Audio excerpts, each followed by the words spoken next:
نحمده ونصلي على رسوله الكريم أما بعد فأعوذ بالله من شرور أنفسنا ومن سيئات أعمالنا من يهده الله فلا مضل له ومن يضلله فلا هادي له ونشهد أن محمدا سيدنا محمدا عبده ورسوله أرسله بالحق بشيرا ونذيرا وداعيا إلى الله بإذنه سراجا وقمرا منيرا وصلى الله تعالى عليه وعلى آله وسلم بارك وسلم تسليما كثيرا كثيرا كثيرا أما بعد فأعوذ بالله من الشيطان الرجيم بسم الله الرحمن الرحيم قال الله تبارك وتعالى في كتابه العزيز أحسب الناس أن يتركوا أن يقولوا آمنا وهم لا يفتنون وقال تعالى في كتابه العزيز في موضع آخر ولنبلونكم من الخوف والجوع ونقص من الأموال والأنفس والثمرات فبشر الصابرين وقال تعالى في كتابه العزيز والعصر إن الإنسان لفي خسر إلا الذين آمنوا وعملوا الصالحات وتواصوا بالحق وتواصوا بالصبر صدق الله العلي العظيم. معزز سامعین کرام، مصلیان عظام،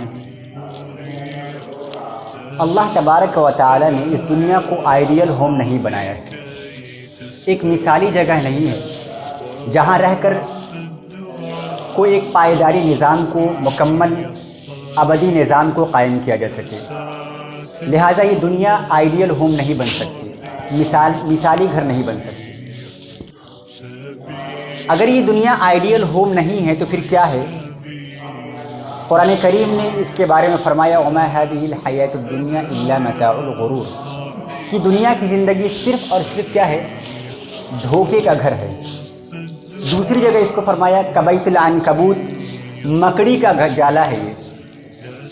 تیسری جگہ اس کو فرمایا کسراب باقیہ یحسبہ الظمآن. جب آپ ریتیلی علاقے میں جائیں گے اور آپ کو پیاس لگے گی تو آپ اس ریت کو اگر دور سے دیکھیں گے تو آپ کو جھلکتا ہوا پانی نظر آئے گا، جھلکتا ہوا پانی نظر آئے گا وہ. تو قرآن نے دنیا کو اسی طرح مثال دیا ہے کہ جب آپ ریت پر سفر کر رہے ہوں اور آپ کو پانی نظر ہوتا، گویا کہ وہ سراب ہے، دھوکہ ہے، پانی نہیں ہوتا وہ. جب آپ قریب جائیں گے تو اسے ریت ہی پائیں گے، لیکن دھوپ کی تپش کی وجہ سے وہ چمکتا ہے. تو قرآن نے کہا کہ یہ دنیا دھوکے کا گھر ہے. وَمَا هَذِهِ الْحَيَاةُ الدُّنْيَا إِلَّا مَتَاعٌ. تو آئیڈیل ہوم کیا ہے؟ مثالی گھر کیا ہے؟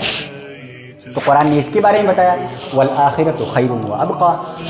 یہ ہے مثالی گھر، یہ ہے آئیڈیل ہوم. اللہ تبارک و تعالیٰ نے اس زندگی کے بعد ایک خوبصورت زندگی بنائی ہے، ایک ابدی زندگی بنائی ہے. چونکہ یہ دنیا ابدی نہیں ہے، ازلی نہیں ہے، لہٰذا یہ آئیڈیل ہوم نہیں ہو سکتی. اور آئیڈیل ہوم اللہ تبارک و تعالیٰ نے کہا وَالْآخِرَةُ خَيْرٌ وَأَبْقَىٰ. تو سوال یہ پیدا ہوتا ہے کہ اللہ تبارک و تعالیٰ نے اس دنیا کو کیوں بنایا؟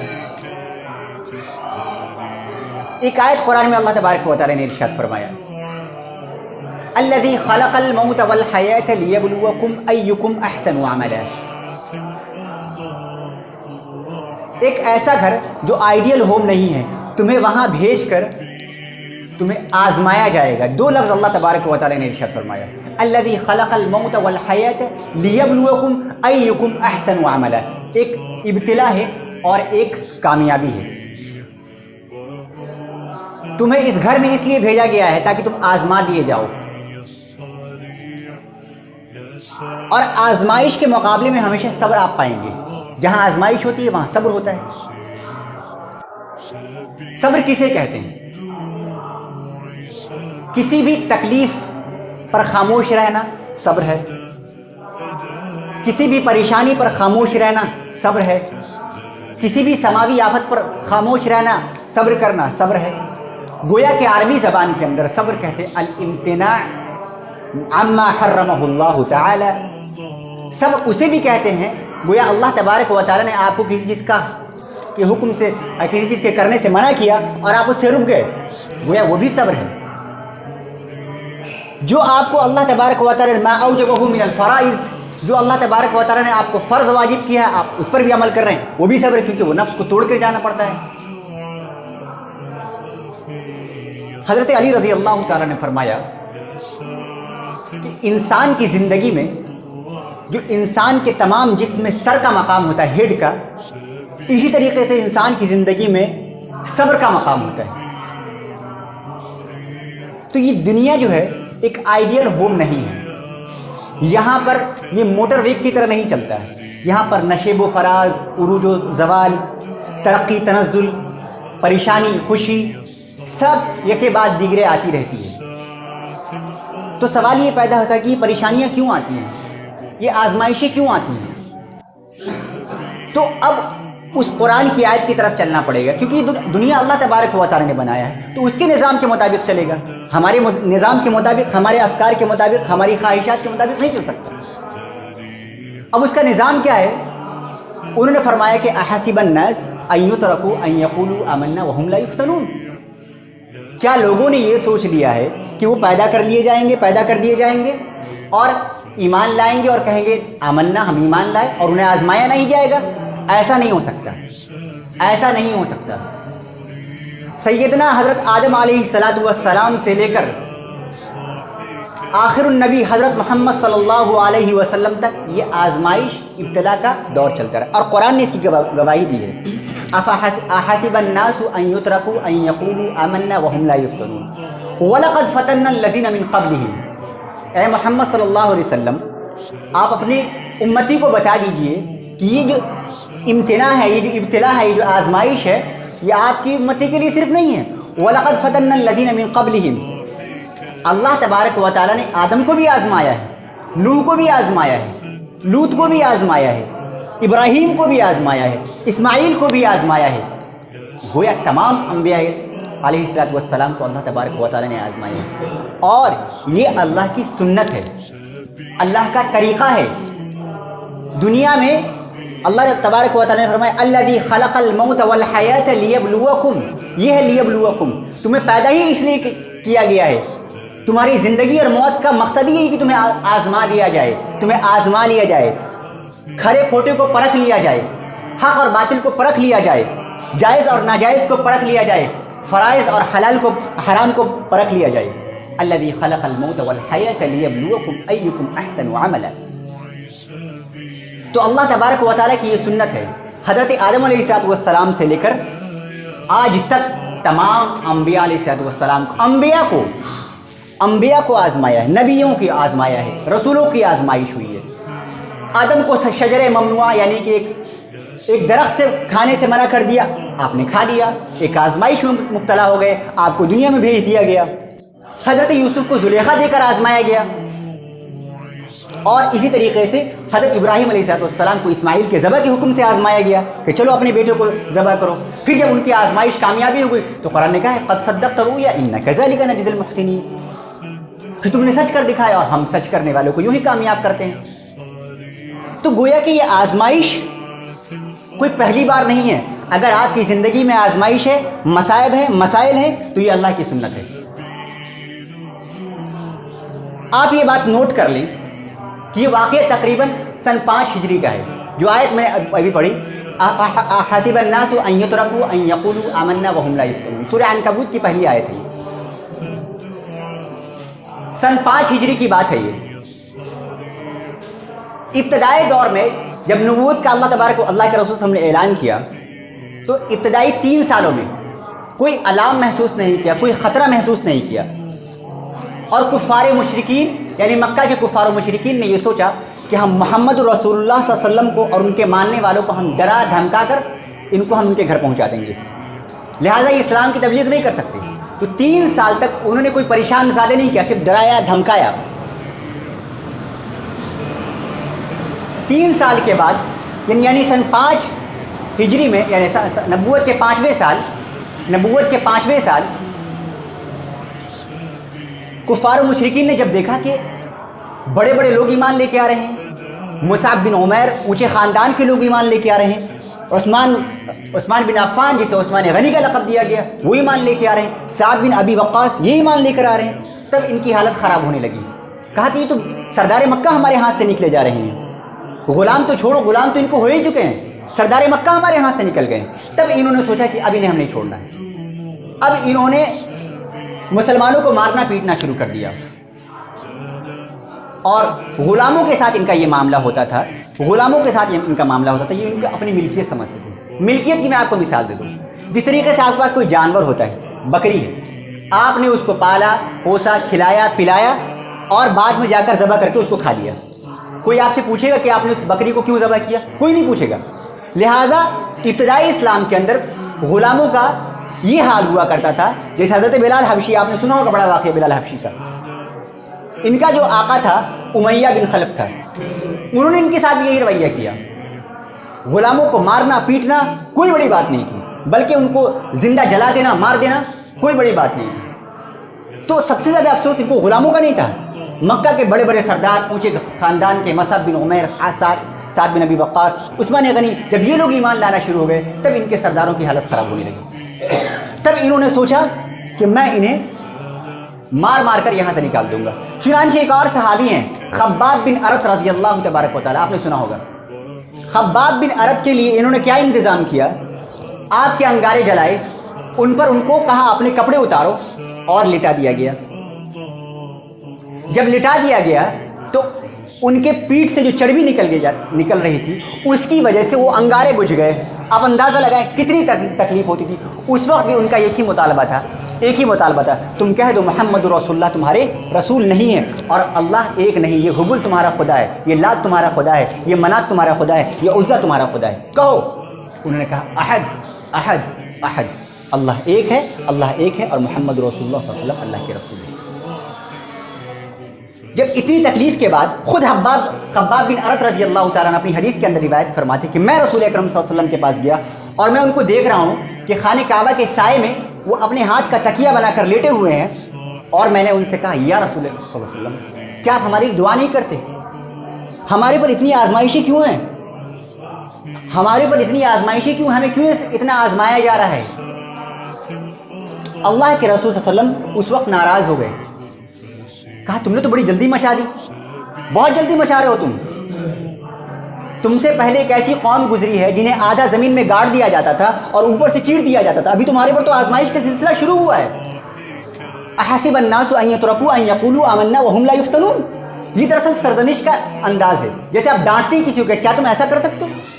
اللہ تبارک و تعالیٰ نے یہی قرآن کے اندر ارشاد فرمایا، احسب الناس، ناس کہا، ایمان والے نہیں کہا، الناس کوئی بھی ہو، مسلم غیر مسلم، آزمائے ضرور جائے گا، پریشانیاں ضرور آئیں گی۔ احسب الناس ان يتركوا ان يقولوا آمنا وهم لا يفتنون،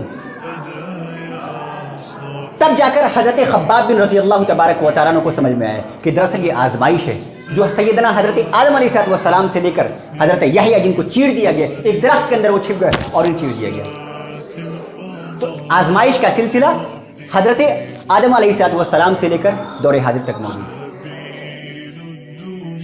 آزمائش کے مقابلے میں آتی ہے صبر، جس کو اللہ تبارک و تعالیٰ نے اللہ کے رسول کو سکھایا، وَاصْبِرْ عَلَىٰ مَا يَقُولُونَ وَاهْجُرْهُمْ هَجْرًا جَمِيلًا۔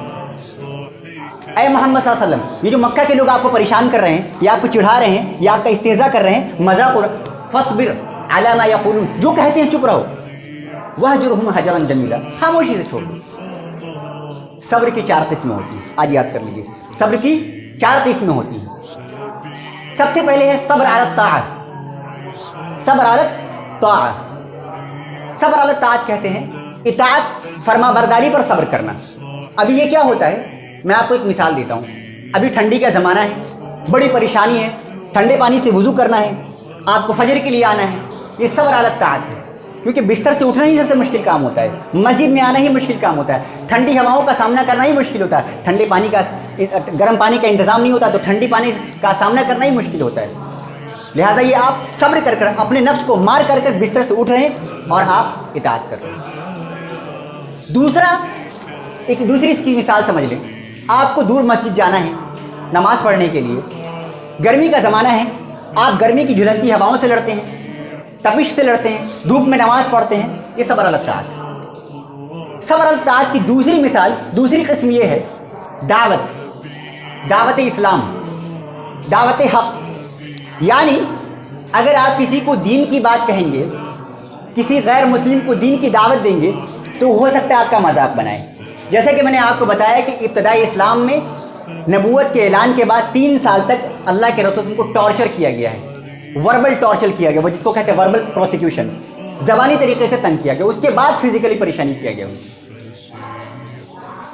تو کیا ہے, اللہ کے رسول کو کہا جاتا تھا شاعر ہے, پاگل ہے, مجنون ہے, ایسے تانا دیتے تھے.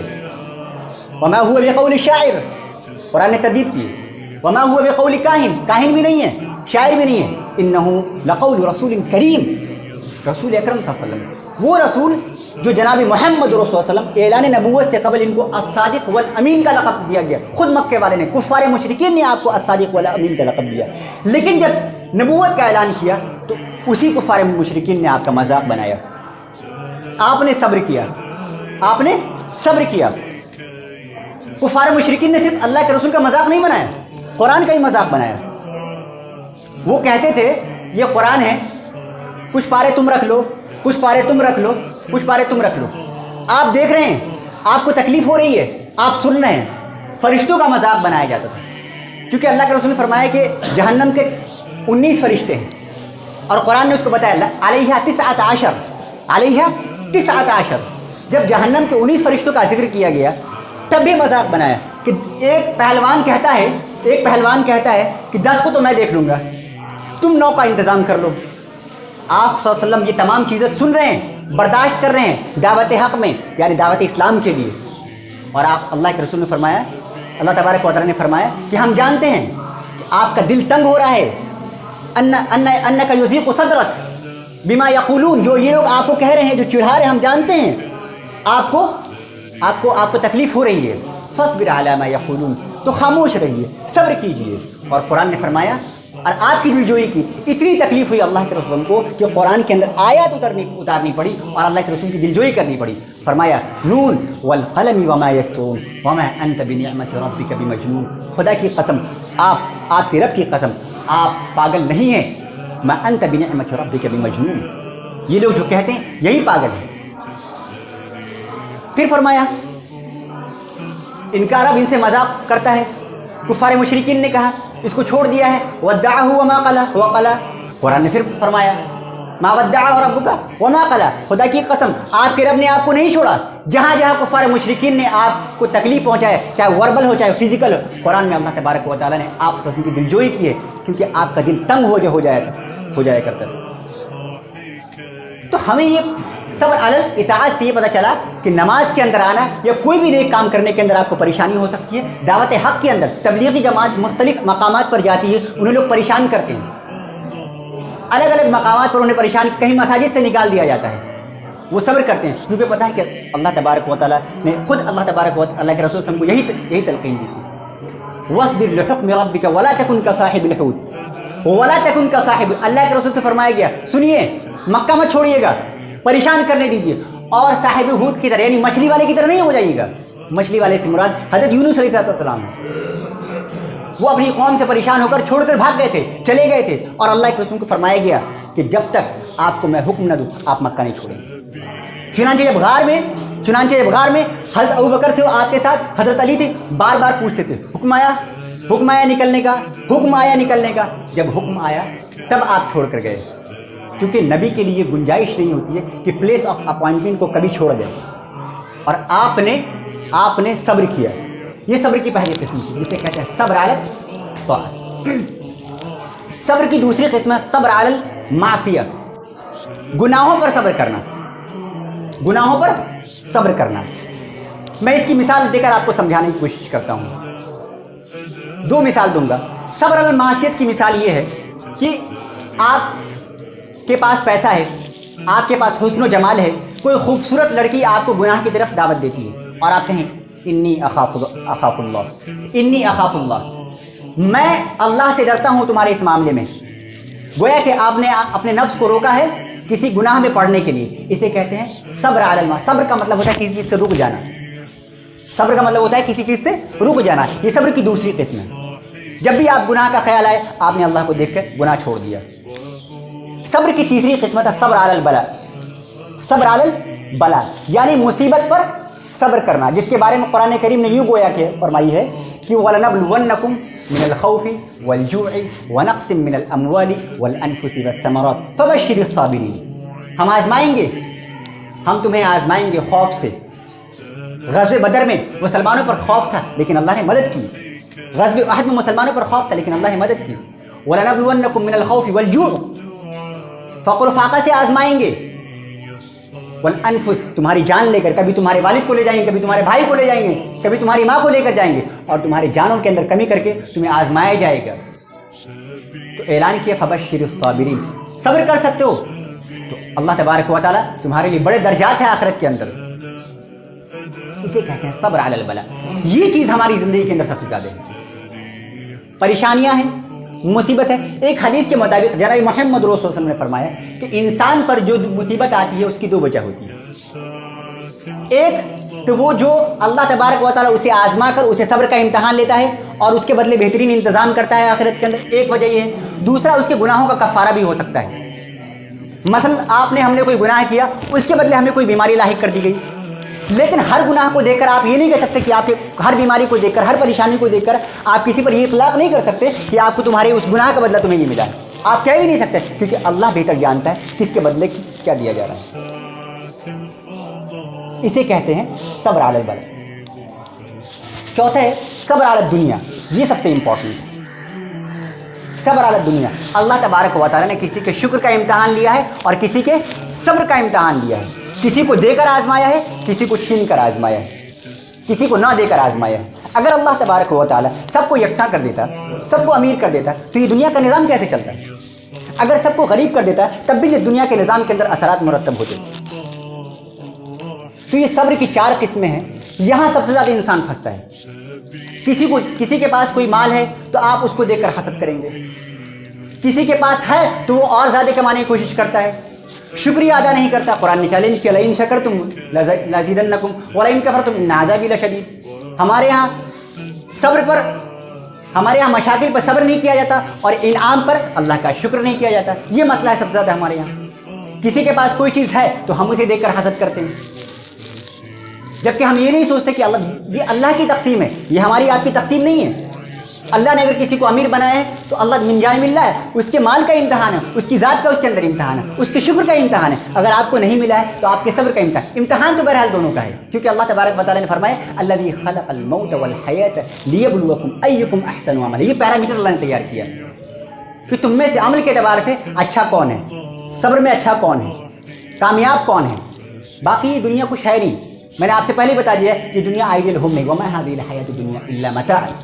تو دنیا میں کسی کو کامیاب ہوتے دیکھیں آپ اسے خوش ہو جائیں کہ دراصل اللہ تبارک و تعالیٰ کا یہ فیصلہ ہے۔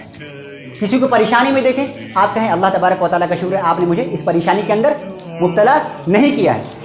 اللہ کے تمام فیصلے سے خوش ہونا، پریشانیوں پر صبر کرنا، مصائب پہ صبر کرنا، بلاؤں پہ صبر کرنا، یہ انبیاء کی سنت ہے۔ کیا فرمایا قرآن کے اندر والعصر ان الانسان لفی خسر الا الذین آمنوا وعملوا الصالحات وتواصوا بالحق وتواصوا بالصبر۔ اللہ تبارک و تعالیٰ نے قرآن کے اندر سب سے آخری قسم یہی اٹھائی ہے، زمانے کی قسم، والعصر زمانے کی قسم ہے، چونکہ زمانے کے اعتبار سے انسان چلتا ہے۔ دو چیز ہے یہاں پہ، عصر سے مراد خود اللہ تبارک و تعالیٰ نے کہا کہ زمانے کو نظام کو چلانے والا میں ہوں، لہٰذا میں اس سے مراد ہے۔ دوسرا عصر سے مراد اس کے اندر یہ ہے کہ آپ دیکھیں گے مکہ کے اندر عصر سے مغرب تک کا، اور آج کل ہماری زندگی کے اندر بھی کیا ہوتا ہے، عصر سے مغرب کے اندر بہت کم ہوتا ہے اور تجارت کا وقت زیادہ مشغول ہوتا ہے، لہٰذا دنیا کو ایک عصر کے وقت سے ترجیح دی گئی ہے کہ وقت کم ہے جلدی اپنے آپ کو سنبھال لو، وقت کم ہے جلدی تیاری کر کے ہمارے پاس چلے آؤ۔ والعصر ان الانسان لفی خسر، تمام انسان خسارے میں ہے، تمام انسان خسارے میں ہے۔ الا الذین آمنوا، پہلی کیٹیگری نکال دی، وہ لوگ جو ایمان لائے، وعملوا الصالحات اور نیک عمل کیے، وتواصوا بالحق اور حق پر قائم رہے، اور سب سے امپورٹنٹ چیز جو آخر بیان کی وتواصوا بالصبر، اور صبر پر قائم رہے۔ یہی دراصل انسان کی زندگی کامیابی کی کنجی ہے۔ صبر انبیاء سے لے کر آخری انسان تک اس کو کرنا پڑے گا۔ اگر آپ صبر نہیں کرتے، بے چین ہو جاتے ہیں، پریشان ہو جاتے ہیں، لالچ میں خود اپنی زندگی خراب کر لیتے ہیں، تب بھی آخرت کے اندر کچھ نہیں ملنے والا ہے۔ کامیابی دراصل لہم درجات عند ربہم یرزقون، وہ کامیابی آپ کو صبر پہ نہیں ملے گی، کیونکہ اللہ تبارک و تعالیٰ